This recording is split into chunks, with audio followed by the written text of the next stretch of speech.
ancient Israel, what remains? When I say ancient Israel here, I mean specifically the northern kingdom of Israel that existed from the time of Jeroboam the first until the fall of Samaria. We'll also actually be touching a little bit on Solomon tonight as well. And the reason for this slightly confined scope is actually because this was a topic that I researched and presented on as part of the HSC Ancient History course for Heritage Lake Macquarie. So there's it was a really fascinating topic to look at, and I really enjoyed it. And that's kind of the scope of what we're going to be looking at tonight. And there is actually, I guess, some spiritual benefit to looking particularly at the Northern Kingdom. For starters, it is somewhat of a neglected topic, not only in Bible study, but also just in archaeology and history in general. People have tended to spend a lot more time studying the Southern Kingdom of Judah for obvious reasons. It focuses on Jerusalem, on the line of King David, and the Davidic dynasty, and of course, all of that leads up to Jesus. So, why wouldn't you? And indeed, there's a lot more historical and archaeological evidence around the Southern Kingdom, which is interesting, given that it was a bit smaller, a bit more localized, but it did last for a lot longer than the Northern Kingdom. So that's sort of as so much to say that Judah is a topic that's pretty well covered in many areas, and I encourage you to follow it up on your own. But tonight, we'll be looking at the Northern Kingdom of Israel. And the Northern Kingdom is kind of the negative image of the Southern Kingdom of Judah. Really, its history illustrates what happens when God's people stop caring about God. It's a very powerful spiritual lesson, its history. And I guess it in that way it provides a powerful warning for us as God's people about the dangers for us of stopping caring about God and what impact that might have. And it also still provides a really important historical backdrop and comparison to the more commonly studied, as I said, history of Judah. It still is, of course, very relevant to that in terms of culture and history. I will say as well, it's sort of interesting to think about the Northern Kingdom as really a fairly pointed message from God to Solomon and to his son Rehoboam about kind of the logical conclusion of what would happen to their empire and their kingdom without God. Having lost the northern 10 tribes, Rehoboam was being confronted with the fact that, well, without God, without Jerusalem, without the promises to David, really he wasn't anything. And that led to their culture just gradually being eroded and consumed by the nations around them. And we'll see a lot of that in what we look at tonight. We're going to be viewing a series of sources for the history of ancient Israel, primarily through a historical lens. And we're going to be asking kind of what do these sources tell us about the society and the time period. So we're going to go on kind of a bit of a museum tour, including various sites and artifacts. And as I said, there's not as many sites and artifacts available as there are for the Kingdom of Judah, but there are still some, and they're very interesting. They're possibly a bit neglected, possibly things you haven't looked at before. And we'll also look at the main remnant of the Northern Kingdom, which is the Old Testament. The Old Testament is a historical text.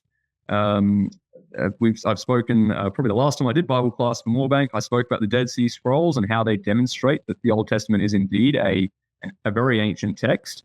And we've got various evidence that points it even further back. Really, and we know that it's a very powerful source for the history of Israel and Judah. Now, it's interesting when I did this in a classroom context, in an ancient history context, to talk to students about the fact that, yes, the Bible is an important historical source, but you have to read it with its purpose in mind.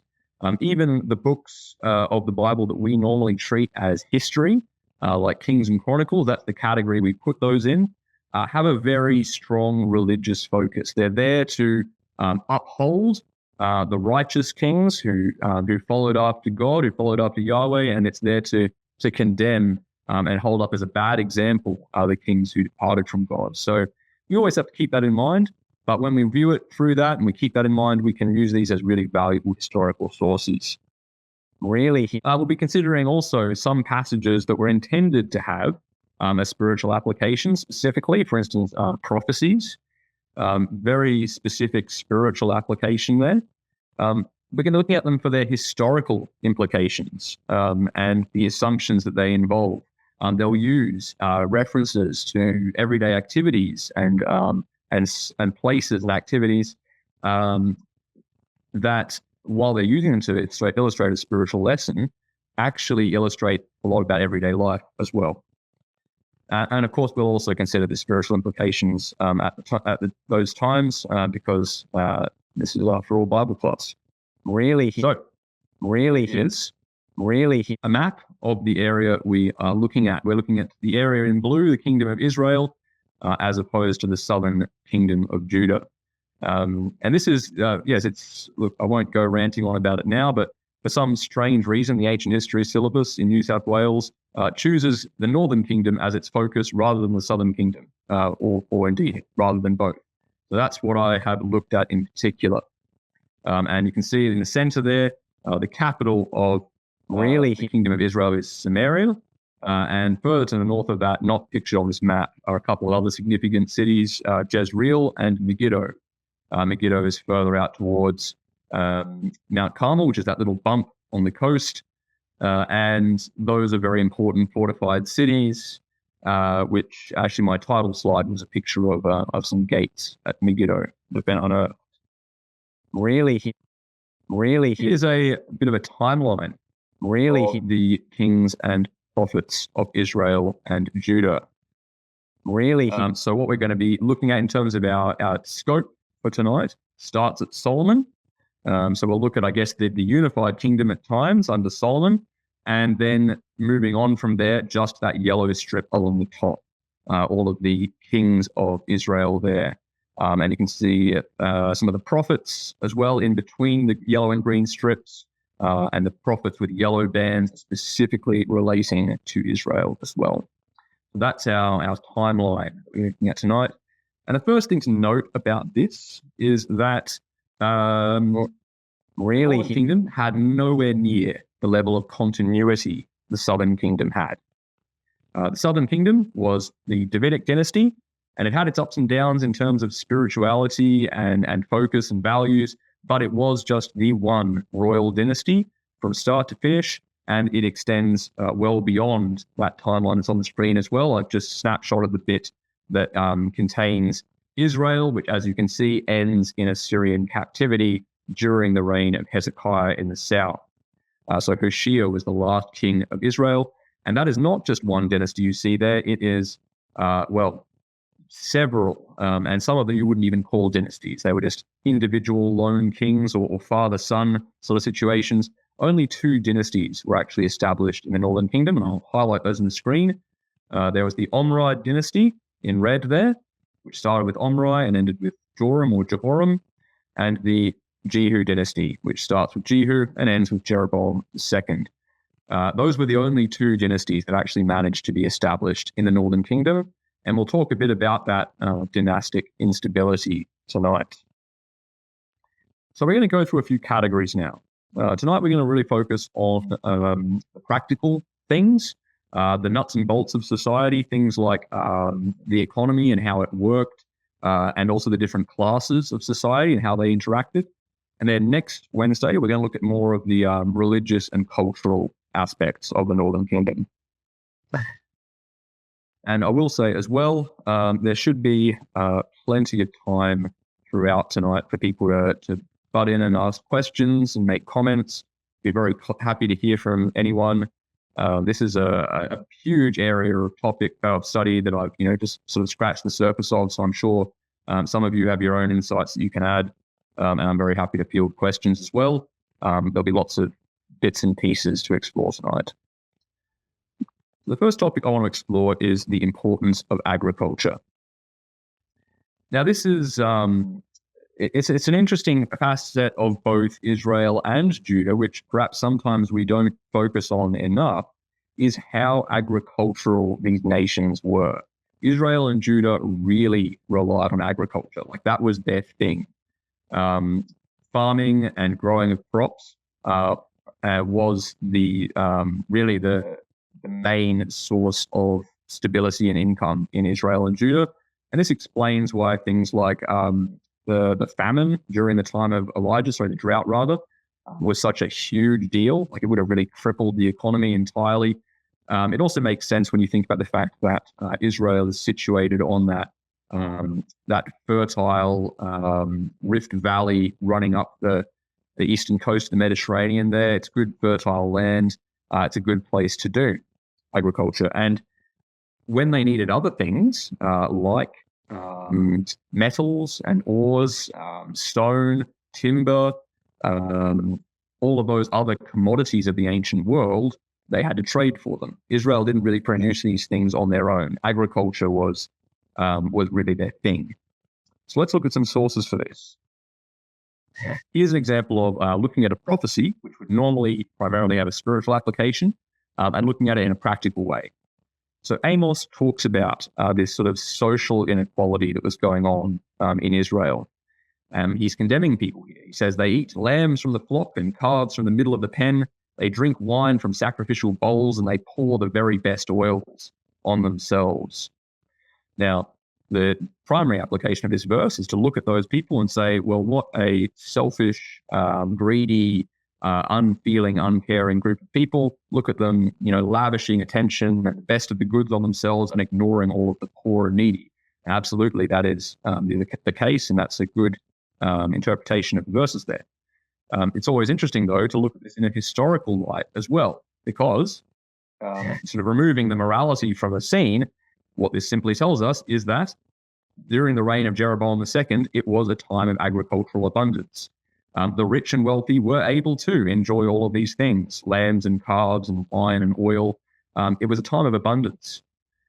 It's actually interesting that, as you would have seen on that timeline, the longest reign in the Northern Kingdom was Jeroboam II, the time of great stability and prosperity. And interestingly, it is a time that the Bible spends absolutely no time exploring in detail outside of these hints and allusions we get in the prophets condemning society at the time. God spends no time celebrating the reign of Jeroboam II, even though it was a time of prosperity. And that, of course, teaches us pretty important lessons about the fact that being successful in worldly terms does not mean being successful in spiritual terms. But that is a sign of the agricultural prosperity that happened during the reign of Jeroboam II.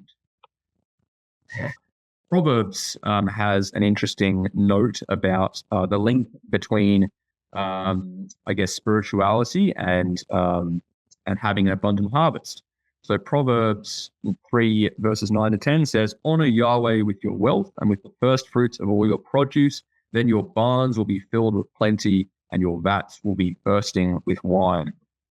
So here we can see that what people, were looking forward to in terms of a reward, if they were to be rewarded with anything for their spirituality, well, it would be agricultural abundance. Barns filled with plenty, vats bursting with wine. That's what a good life looked like in Israel. It doesn't, mention, coffers overflowing with gold or beautiful cedar paneled houses. It's talking there about agricultural goods. In terms of some physical remains, what I've got a picture of here, this is an aerial view, a top-down view of a Jezreel winery. And this is no little, mom and pop operation thing that, set up and closed down overnight. This is a well-established permanent facility carved into the bedrock. This thing isn't going anywhere. And it supports the biblical record's claim that there were valuable vineyards in the northern kingdom. So, for instance, in 1 Kings, we've got King Ahab's unlawful seizure of Naboth's Jezreel vineyard. That's where Naboth's vineyard was. It was outside of the city of Jezreel, with the help of Jezebel's slanderous accusations.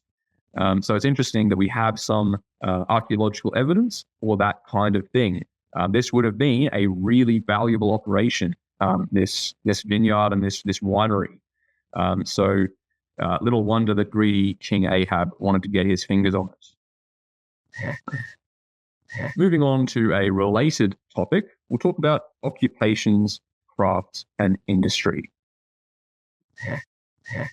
Here is a funny little archaeological discovery. These are what have been called hippo jars. They're called hippo jars because they look like hippos. They're big and round. And they are a distinctive Northern Kingdom form of pottery. This is something that has been distinctly associated with the Northern Kingdom of Israel. Interestingly, pottery production was done by men, and it actually used the male hand breadth to form the diameter of the opening at the top. They have scientifically and systematically measured these openings, and the man would put his hand into the opening there and sort of scoop it around, and that would form the diameter of that opening. It was a sort of a form of standardization. And yes, they've got a note here that over 350 years of production, it seemed to stay pretty much the same. Indeed, it was actually the same measurement of unit that in Hebrew is called a tepha. I believe that is the same unit that appears a few times in the Law of Moses, the handbread. Modern Orthodox Jews also use it. I don't know if this is in the Law of Moses, but for constructing the booths for the Feast of Tabernacles. That's one of the key units of measurement for the Feast of Tabernacles. So that's an interesting little tidbit of information. Second Chronicles talks about a different type of occupation altogether. It talks about the royal traders. So Solomon's horses were imported from Egypt and from Q. The royal merchants purchased them from Q at the current price. They also exported them to all the kings of the Hittites and the Aramaeans. So particularly during this time period in the ancient Near East, horses were a massive status symbol. To own a horse was a big deal. Only the rich and powerful could own horses. They were only ever at the service of the elite and the military. They were very impressive, and they would get them from the far south, from Egypt, or from Q, which is up in southeast Turkey. There weren't many. There wasn't much horse breeding done actually in the Levant, in the regions of sort of Israel and Judah. So they were a serious business, and Solomon accumulated horses, which is something that the Israelites were warned about. They were said that kings will try to do this, and it will lead them astray. And you can see how this would happen, right? It would forge very strong trade links with foreign nations that had different values, and we know how much that started to undermine Solomon's spirituality. First Kings has another note about Solomon. It talks about the quarrying of stone. At King Solomon's command, they removed from the quarry large blocks of high-grade stone to provide a foundation of dressed stone for the temple. The craftsmen of Solomon and Hiram and workers from Byblos cut and prepared the timber and stone for the building of the temple. So we've also got hints there in that verse of the way that Israel would recruit foreign support when they were working outside of their area of expertise. Quarrying and dressing stone was not one of Israel's areas of expertise, so they got some outside help from the Phoenicians. Byblos was one of the key cities of Phoenicia.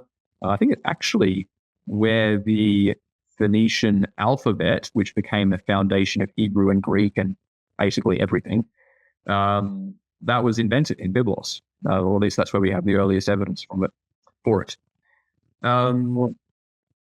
And yes, I guess this would probably include the kind of limestone that you see in Jerusalem today as well. There's actually a law in Jerusalem that new structures in certain areas have to be capped with Jerusalem limestone. It's this very beautiful stone that gives it this golden color. I imagine this would probably be similar to the sort of stuff they were working with back then. One more little hint at occupations, craft, and industry, and this is, again, taking a prophecy and using it in a historical way. It's from Hosea 13. It talks about the Israelites making for themselves metal images, idols skillfully made of their silver, all of them the work of craftsmen. Now, in a spiritual sense, this is terrible. People should not be making idols, especially not investing all this time and wealth in doing so. But in a historical way, this is yet another indication of prosperity during the reign of Jeroboam II. They had access to silver and skilled craftsmen with which to do this sort of thing. So it shows again that the Northern Kingdom was a pretty prosperous place at times. And once again, it's interesting to note that this very prosperous reign of King Jeroboam II, which gets no airtime in books of Kings and Chronicles, was a very successful time in a worldly measurement.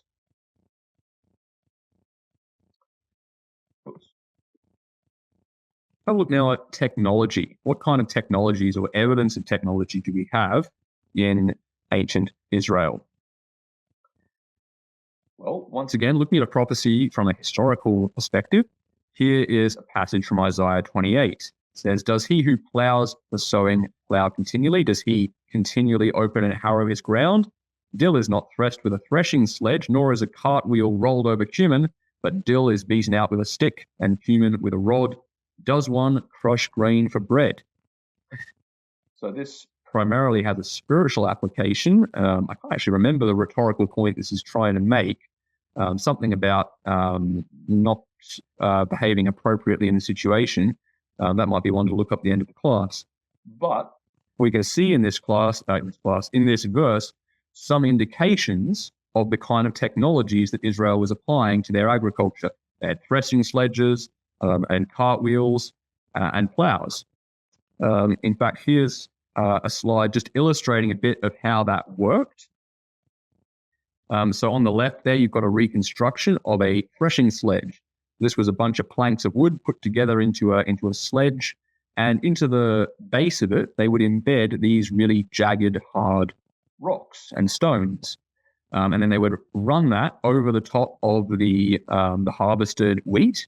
And you can see a picture of that down in the bottom right there. They would hitch it up to a pair of oxen, and they would go round and round in circles over the wheat, and that would pummel it and grind it, and would separate out the wheat from the chaff. And then they would take that over to the process of winnowing. I mean, that picture on the left, even a reconstruction of a winnowing fork. And they would scoop it up and fling it into the air in a nice windy area, a threshing floor, somewhere where there was sort of a natural wind tunnel effect kind of thing. And the wind would carry away the chaff and leave behind that good grain. So that's a threshing sledge. That's the kind of technology that Isaiah is talking about there that has been used in the ancient Near East for millennia. Pretty cool stuff. Another piece of technology they found is this iron saw. This was found in northern Israel. There's been a lot of different iron tools found in Israel. I just thought this one was particularly interesting because you don't really imagine, saws as we have them today in the ancient world, but they did have them. You can see little serrated teeth on it there. This is a cool piece of technology. Now, the manufacture of iron tools and weapons was not something Israel specialized in. Once again, usually this sort of thing was outsourced. And we know that the Philistines initially had a monopoly on its trade during the time period of the judges and into the reign of David as well. The Philistines had a grip of iron on all the iron. And this is, it's interesting to find this tool in northern Israel as well, which is where a lot of the timber production would have gone on, heading up towards Lebanon, where they grow the cedars, and they would have used tools like this for their timber production. It's actually kind of hard to as well. This was a struggle I faced in preparing content for the history course. It's very hard to find, to pinpoint artifacts from the specific time period of the Northern Kingdom of Israel. Basically, it's just because there are just so many layers of culture and settlement and destruction in Israel. This is a land that, in the words of Scripture, was really trodden underfoot. You had, of course, prior to the Israelites, you had the Canaanites. You had all of the wars that went on during the time of Israel. You had the successive occupations of the Assyrians, Babylonians, Persians, Greeks, Romans, then further on into the Byzantines and the Turks. This was a land that really got layers upon layers. So it can be quite a task when you're doing a bit of research to try and find artifacts that actually date specifically to this time period. Another really interesting piece of technology, something that before I researched the course I'd never even heard of, is this water tunnel at Megiddo. So this was probably constructed during the reign of Omri or Ahab, and this is a pretty significant piece of hydraulic engineering. It's not on quite the same scale as what am I trying to say? That's Hezekiah's tunnel in Jerusalem, but it's still pretty impressive. So a shaft was sunk through rock to a depth of 37 meters, and then it met a 65-meter tunnel going across, and you can actually walk through it today.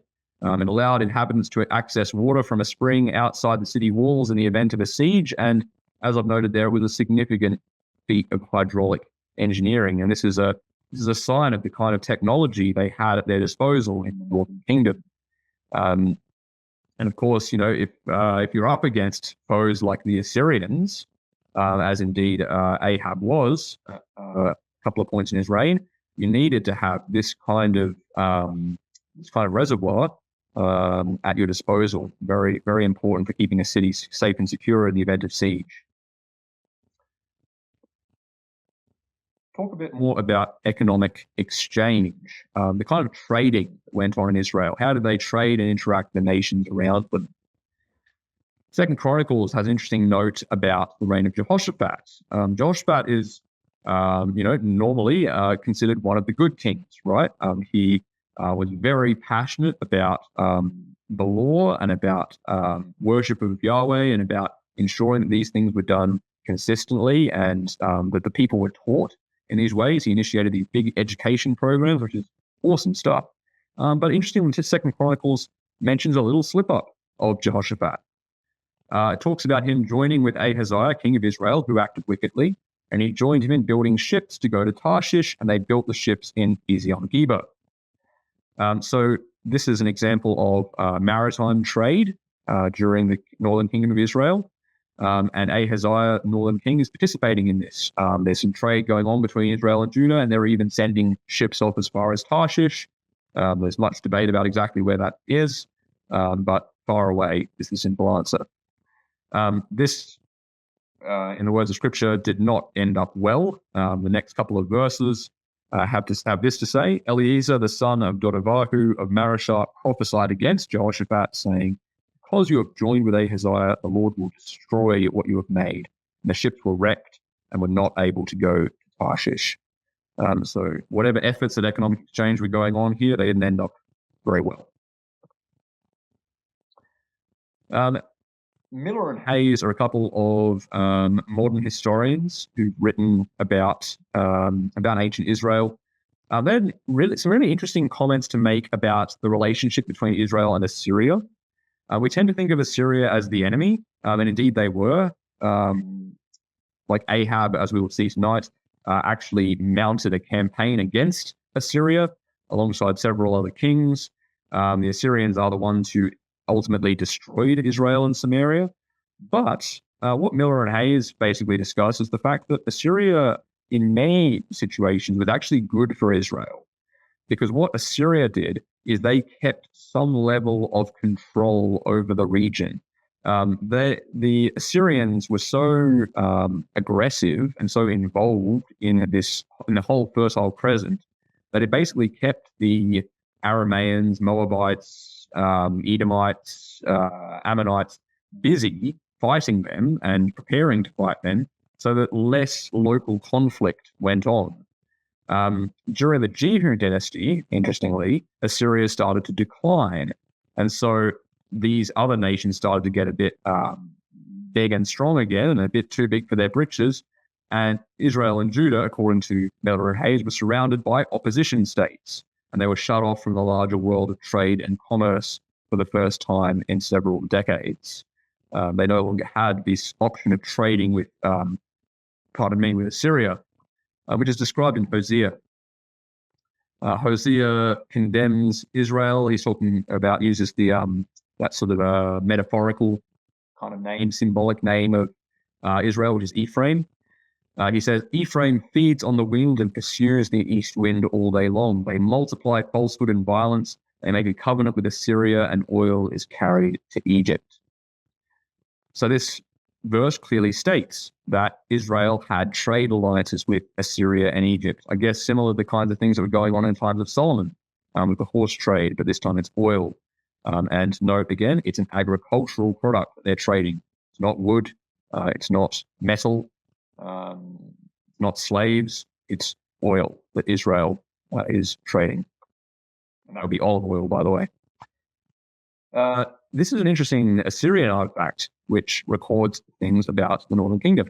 This is a stele, a sort of a thing that you set up to commemorate a victory of Tiglath-Pileser III, Assyrian king. It's a royal Assyrian inscription, and it records that Menahem, king of Israel, paid tribute to Assyria. This is what Second Kings backed this up. It describes the exact same event.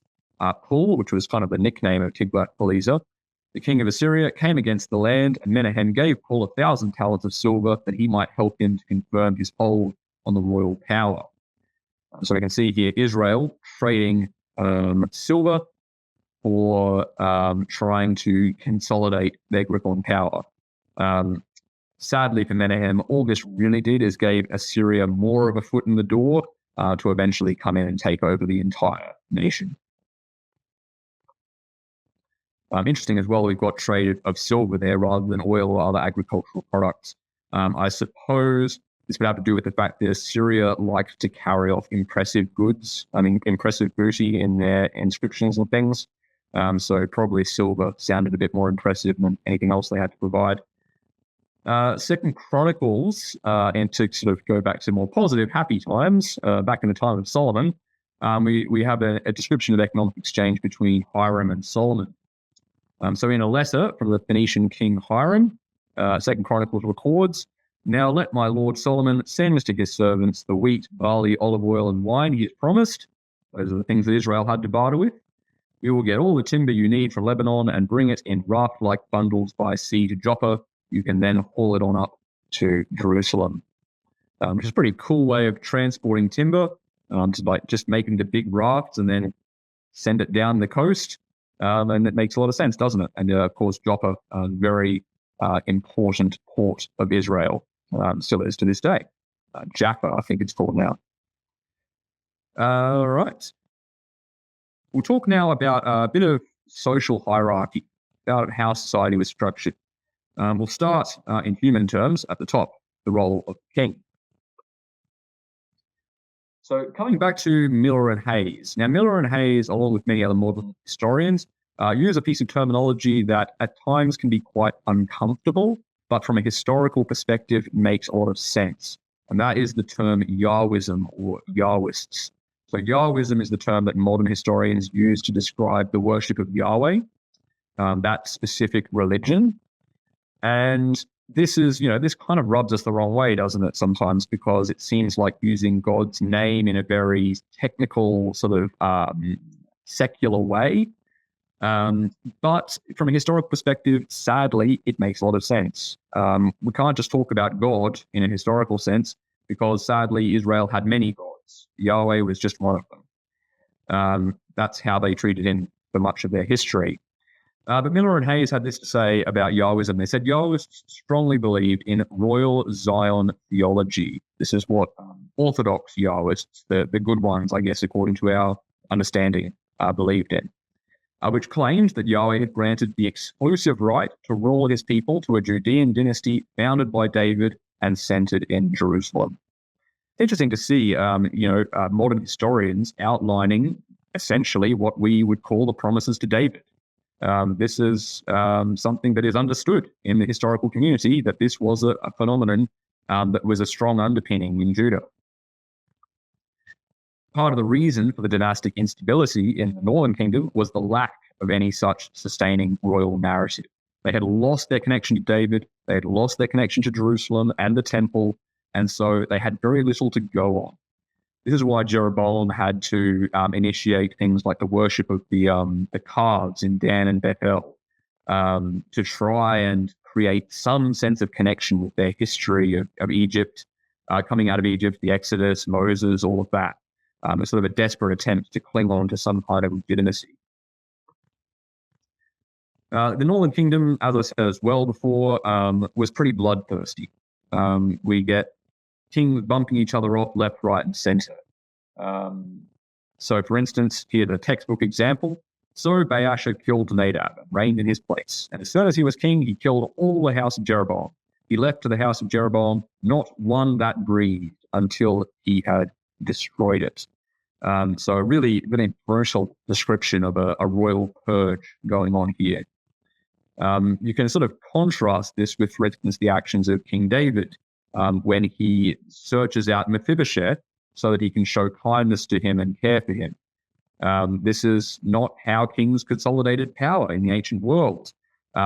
If David was being a true king of the time, he would have made sure Mephibosheth was executed, so there wasn't a single person left in the house of Saul, just as Baasha did to the house of Jeroboam. So there's, I guess, a nice contrast with what a true godly king would do. Got an interesting, another Assyrian artifact that reveals things about the role of the king in Israel. This is the Black Obelisk of Shalmaneser III, and it records the tribute of Jehu of the house of Omri. It specifically says that in cuneiform. And this notably is the only contemporary visual depiction we have of a king of Israel, whether north or south, in all of ancient history. I think on the next slide I've got a bigger picture of this, but you can see Jehu bowing down there in the middle row. That is the only visual depiction of a king of Israel that we actually have, which is a pretty precious thing. Over 100 years later, interestingly, Tiglath-Pileser still referred to the kingdom of Israel in this way. He called it the land of Bith-Humri, which means the house of Omri. All of its people and its possessions I took away to Assyria. That's recorded in 2 Kings. I won't go into the verse right now, but that same historical event is recorded. So yeah, that really shows the significance of the Omri dynasty in the north. I mean, Jehu wasn't even part of the Omri dynasty. He was literally the guy who killed them, who ended it. But that is how famous the Omri dynasty became, Omri, Ahab, and so on, that Jehu, and even 100 years later, Israel was still being referred to as the land of Bith-Humri, the house of Omri. And that kind of demonstrates the power and prosperity of the Omri dynasty. They clearly made a big impact, if that's just how people referred to Israel. Speaking of Assyrian records, I've mentioned that a couple of times. The Assyrian records actually provide a really valuable source for the Northern Kingdom. They had pretty regular and pretty unfriendly contact with Israel throughout this time period. So as we had on the previous slide, there's the Black Obelisk. There's Jehu bowing down and offering tribute in 841 BCE. We have the Rima stele recording Jehoash paying tributes to Assyria about 40 years later. And we've got that earlier one I showed you, the stele of Tiglath-Pileser III, recording that Menahem paid tribute to Assyria another sort of 60 years further on. So the Assyrians really helped to record and provide evidence for the actual historical reality of these kings. Those names, Jehu, Jehoash, and Menahem, are specifically mentioned on those artifacts, which is pretty cool. We'll talk also about the role of women in Israel. Now, this is a particular focus of the history syllabus in New South Wales, and it's kind of, I guess, in recognition of the fact that in history, you have to be very deliberate if you want to discover what the role of women was in an ancient society. They tended to have a much less significant role in society in terms of they had less agency, they had less decisions they could make, and they weren't recorded as often. In historical text, women do not appear as often. Interesting to look at the role of Bathsheba in David's later life in terms of how royal women could influence things. So in 1 Kings 1, Bathsheba said to King David, "My lord, you swore to your servant by Yahweh your God, saying, Solomon your son shall reign after me. and he shall sit on my throne. And now behold, Adonijah is king, although you, my lord the king, do not know it. So Bathsheba here plays a very powerful role in the politics of Israel, and ensuring that Solomon would be the next king. David's oath to Bathsheba suggests that she was taken quite seriously in terms of this issue of legitimacy. Also got instead of a negative example to compare, that is the role of Jezebel during the time of King Ahab. Jezebel wrote letters in Ahab's name, sealed them with his seal, and sent the letters to the elders and to the nobles that were in Jezreel dwelling with Naboth. Now, this would tend to indicate, and I think this is more than just Jezebel having a strong personality. This tends to suggest that a queen of Israel could actually exercise quite a bit of agency. She could seal letters with the king's seal, and, well, I mean, just the mere fact that she was able to do this implies literacy, right? She could read and write, which already is a scarcity in the ancient world, particularly for women. They simply weren't taught. So this is interesting that these royal women had the ability to do this sort of thing. Not just using potentially Ahab's seal. We've got a very intriguing artifact here, which some have claimed is the seal of Jezebel. This is an ancient seal. Now, it turns, the interpretation of this artifact turns very much on that little bit that's missing just at the top there. There's it is required that there is a missing character there, which would confirm that this is Jezebel. But some people believe this is quite likely. It's a very large seal, so it definitely belongs to someone very high up and powerful. If not, the royal family, then it's definitely sort of second in command territory. And if authentic, this would be strong evidence for the authority of royal women. They would be able to seal royal documents, including legal and business documents. So a very interesting artifact there, which may be historical evidence for the existence of Jezebel. Interesting to think about Proverbs 31 in the context of all of this. It talks about a woman there, an idealized woman, who rises while it is night and provides food for the household. She considers a field and buys it. She opens her mouth with wisdom. And now it is highly unlikely that the average woman in the time of the Kingdom of Israel would have had the ability to do these sorts of things. But perhaps some elite women have this kind of agency. It certainly shows some degree of respect towards women in society that this was recorded. It is possible, of course, that this is just an extension of the wisdom metaphor that goes through Proverbs about the lady wisdom that sort of introduces the book. I'll sort of talk about these next time, but I'll kind of lump them in here as well because they are somewhat relevant. It's also interesting to think about the women that Elijah interacted with during his ministry. Women like the woman of the Shunammite woman, someone who was quite wealthy and influential, who was able to make decisions. We will look at her more next time. And also Elijah's interactions with, I guess not Elijah's interactions with, but Naaman's interactions with the Israelite servant girl that was taken away to his household. This is interesting because when we get to the stories of Elijah, the scale of the books of Kings and Chronicles kind of zooms in for a moment. It gets much more personal. It talks about the personal lives of people instead of sort of the big actions of empires and kings and whole nations. So that's interesting that we sort of get a bit more of an insight into the role of women in those chapters. That's where they come more to the fore. And again, it shows that the Bible is interested in real people. God is interested in real people. He would record these kind of people. He would record, a successful, powerful, influential general like Naaman being influenced by a little servant girl. It's quite an interesting thing to think about from a historical perspective. We'll finish up tonight by talking about the role of the army. Now, along with, I've sort of already talked about the bloodthirstiness of the kings of Israel, and their bloodthirstiness had its outlet in the form of the army. So, for instance, in 1 Kings 16, when the Israelites in the camp heard that Zimri had plotted against the king and murdered him, they proclaimed Omri, the commander of the army, king over Israel that very day there in the camp. So Omri there started off as a military commander, and he quickly rose up to become king of Israel and establish a powerful dynasty. So the army were kingmakers in that way. They had the ability to influence politics and put people forward in that way.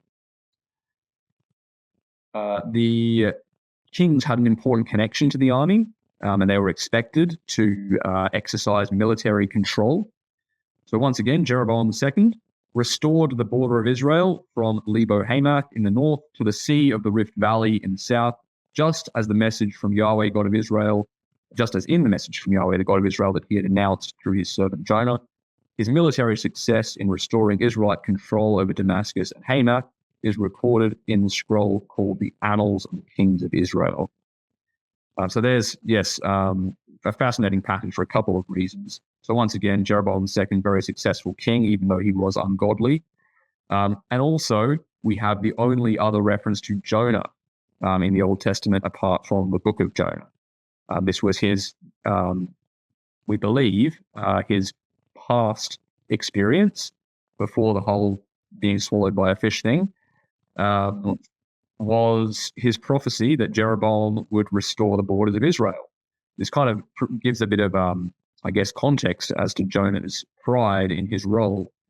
He had prophesied the expansion of Israel, and then he was told to go and preach repentance to the Assyrians, which would not have sat well with him, right? The Assyrians were the enemy of Israel. Why would you go and preach to your enemies? This may have, put a bit of a chip on Jonah's shoulder, as it were. One more artifact I'd like to point out is another Assyrian inscription. This is called the Kirk monolith. And this is an inscription of Shalmaneser III, which includes a description of the Battle of Karkar. Now, this was one of the biggest battles of the ancient Middle East. It's colossal.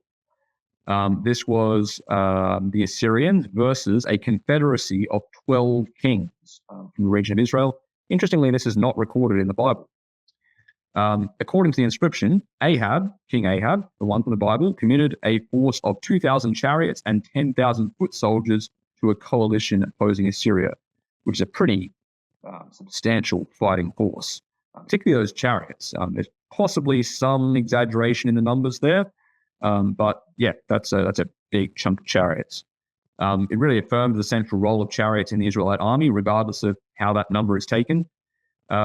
Interestingly, Solomon kind of started off the whole chariot thing with his acquisition of horses and his establishment of fortified cities in the north, places like Megiddo and Jezreel.